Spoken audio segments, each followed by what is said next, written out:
Friend, good morning, જય સ્વામિનારાયણ. સ્વાગત છે તમારા એક નવા બ્લોગમાં. તો આજે આપણે બ્લોગિંગની શરૂઆત 9:30 વાગ્યાની થાય છે ને એ પણ રસોડામાંથી. જસ આપણે તો રસોડાનું કામ એટલે રસોડામાંથી જ થાય. તો અહીંયા દાળ ભાત ધોવા માટે આપણે રાખી દીધા છે. કપડાં પણ સુકાઈ ગયા છે, પણ કચરા પોતા આજે બાકી રહી ગયા છે. રોજ ને રોજ કેટલું કરો હા તમે? હા, સવાર કામ કામ કામ કામ કામ કામ કામ કામ બસ કામ જ કામમાં દિવસ પૂરો થઈ જાય. ખબર નથી પડતી કે ક્યારે 6 વાગી જાય, ક્યારે 7 વાગી જાય, ક્યારે 10 વાગી જાય, પછી પાછું સવારે ક્યારે 6 વાગી જાય એની ખબર નથી પડતી. અત્યારે તો ફક્ત કામમાં દિવસ નીકળી જાય છે, ક્યાંય જવાતું નથી, કાંઈ નથી. ને બીજું હું તમને નવું પણ કાંઈ અત્યારે બતાવી નથી શકતી. તો આજે આપણે ઘણા ટાઈમ પછી ગુવાર બટેકાનું શાક બનાવશું, કેમ કે અત્યારે ગુવાર બહુ મોંઘો છે. ગુવાર ને ભીંડો વધારે મોંઘો છે, બાકી તો બધું શાકભાજી સસ્તું જ છે.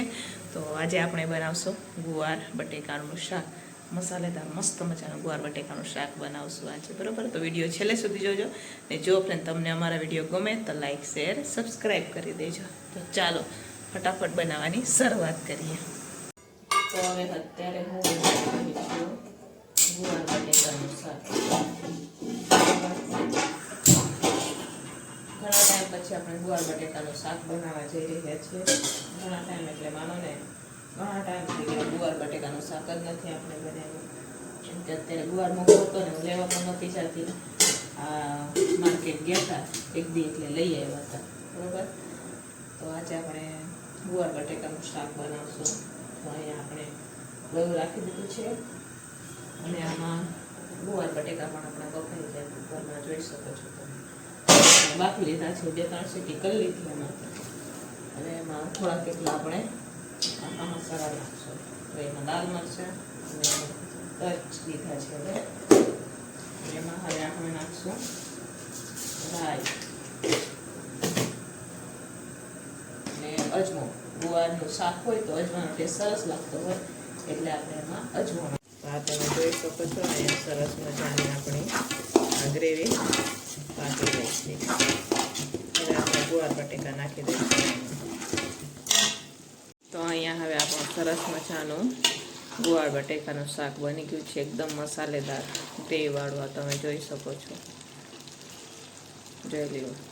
કેટલા ટાઈમ પછી આજે આપણે ટિફિનમાં છોકરાઓને ગુવાર બટેકાનું શાક આપી રહ્યા છીએ. તો આ તમે જોઈ શકો છો સરસ મજાનું ગુવાર બટેકાનું શાક બનીને આપણું તૈયાર થઈ ગયું છે.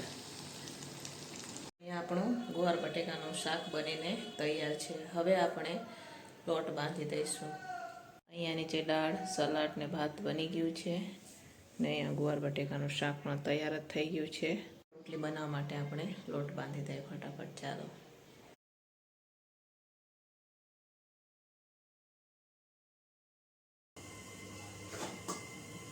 તો ફાઇનલી હવે આપણો લોટ હવે બંધાઈ ગયો છે. હવે આપણે રોટલી બનાવવાની શરૂઆત કરીશું. તો અહીંયા બધું ફાઇનલી જમવાનું બની ગયું છે. આ તમે જોઈ શકો છો.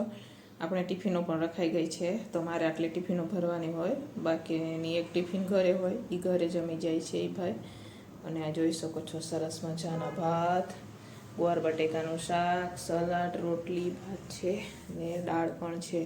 ને અહીંયા ટિફિનો રખાઈ ગઈ છે. આ 3 ડબ્બા છે એ હરિપરના છે, દાળ ભાત શાક. રોટલી આપણે પસ્તીમાં વીટાડીએ, બાકીની આ ટિફિનો છે. તો આ તમે જોઈ શકો છો. તો ચાલો હવે ફટાફટ આપણે ટિફિનો ભરી દઈએ.